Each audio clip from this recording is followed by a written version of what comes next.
his other third point is very interesting. The smallest factory in China has visited 70 countries and gone to the other end of the world like South America and East Africa, etc. We have to do that. If we are serious manufacturers, we'll have to do that hard legwork. And if you want to be a serious manufacturer, of course, we are lucky our domestic demand is high. As Mr. Bhatia has said, that we are an underpenetrated market. But in addition to that, we should also put our forays in the export market.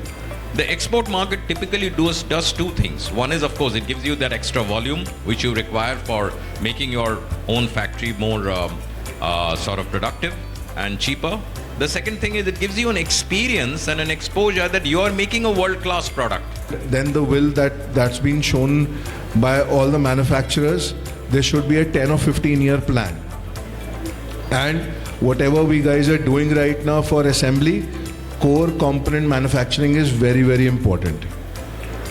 In terms of how things are right now for manufacturing, there is a bright future. I don't know about mobility accessories, mobile accessories, etc. But for consumer durable, there have been steps like government banned CBUs for washing machine, for air conditioner, for television. So at least you started with assembly, they started giving employment, you started doing anything. Today we have started, for example, washing machine, 60 to 70% of manufacturing is being in India. My experience says we are in a very, very amazing time at the moment. There are two different phases of where electronic manufacturing starts. It is not a new thing for Indian market. So electronic manufacturing started way back in 65, and then he said 80s, and then we lost somewhere in 90s and 2000, and then suddenly it was primarily a screwdriving, assembly and a non-assembling thing in electronic industry. Primarily serious manufacturing or R&D was not happening as of then. Then comes a time when 2014, and the government of India says, I'm quoting the Honorable Prime Minister, he says, "Make in India," but Make in India is not a slogan, it is a movement. We should take up the initiative to literally make products in India and manufacture the same. For example, everyone talks about China and everyone says how they're advanced in technology. Like when you go to a fair in China, you will see certain technologies which is further advanced. And what happens is they think like 2 steps ahead because of the R&D that has been done and the heavy research investment that is going into R&D. I think that's the path that we should also open up looking into. For example, like we should not just restrict into the products that the demand is actually coming up. That's the best example out there. For example, India is a very price sensitive market. The number of brands that have entered into the market in the last 5 years, the number of brands that have exited in the last 5 years is a very interesting catch. It's because everyone is focusing on the price game.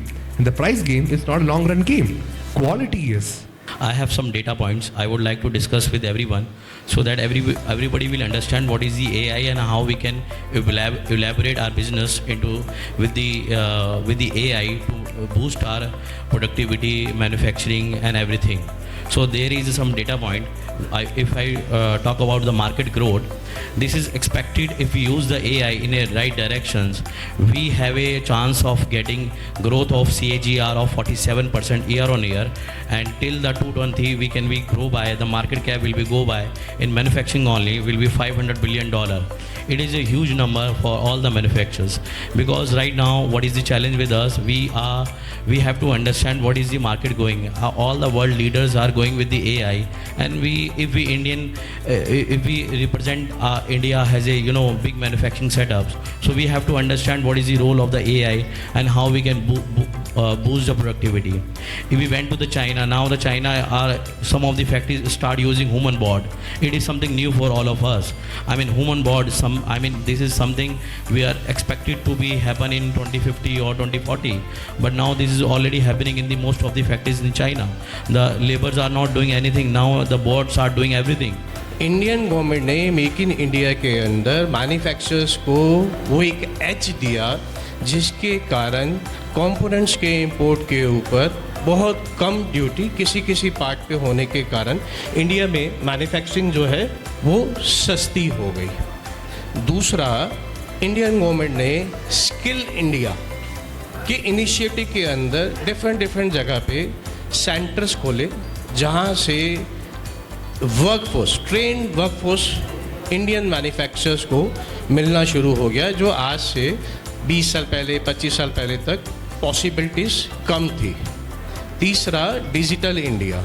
Digital India के अंदर भी government initiative के कारण जो है बहुत सारे courses ऐसे डिज़ाइन किए गए जो कि इंडस्ट्री को रेलेवेंट थे। आज हमारे यहाँ पे जायंट्स जो मैन्युफैक्चरर्स हैं वो, या हमारे जैसे छोटे मैन्युफैक्चरर्स जो इनके नंबर्स अभी काउंट नहीं होते हैं, वो भी किसी न किसी स्किल्ड इंस्टीट्यूशन से कांटेक्ट करके अपने लिए वहाँ से workforce, trend workforce, skilled workforce arrange कर सकते हैं, जो पिछले 3 सालों से हम इंडोचीन कर रहे हैं। Some people can see, some manufacturer can see. If everybody can see that this opportunity, then ecosystem will start building in India. Few years back, like 20-30 years back, when China opened for the world, what was happening on that time? Some customers come from one country, they start making some product, and another customer come from another country. They ask to make some changes and make another product. In 2, 3, 5 years, they have n number of products in their catalog. Then another country customers, more and more customers are start coming to that to China, and the ecosystem start building in China on that time. The same thing we have to do. कि सबसे पहले तो जब हम make in India पे बात कर रहे हैं तो हमारा जो माइंड सेट है वो किस मेक इन इंडिया पे है, we have to pinpoint of that. Make in India 10 साल पहले एक मुहिम स्टार्ट हुई, हर बंदे के बात में ये बात आई कि हमें कुछ इंडिया में बनाना चाहिए।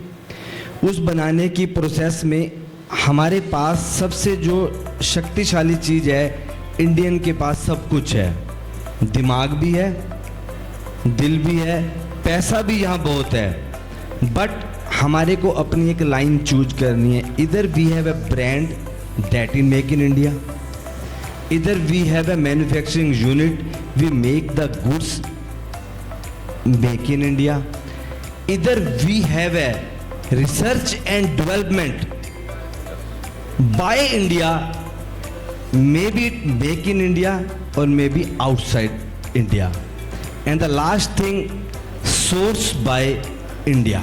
Today, a basic product like a television, which is now an LED actually, the penetration level as per the households in India, and the households in India are about 35 million, rather 350 million, and there's only 72% of penetration of LED TVs in India, which is the basic product, and we assume that every household would have a TV actually. But it's only 72% penetration in the households. The next best category is a refrigerator, which has a penetration level of only 33%. So that means 2/3 of India still does not own a refrigerator. And the third best category is a washing machine, which is a pittance 18% penetration only. And the next category is a air conditioner, which is only 8% penetration. So if you extrapolate this on the Indian population, that will show you that most of the Indian households are still going to strive for ownership of one of these or most of these products in their household. And as the economy grows and the country grows, the incomes obviously will be higher, and therefore the aspiration to own another appliance or a home appliance or a home entertainment appliance is going to be much higher in the coming years. They want to make their life more entertaining, they want to make their life more convenient. So for all the right, wrong reasons, the ownership of these categories is going to grow. So that is the opportunity.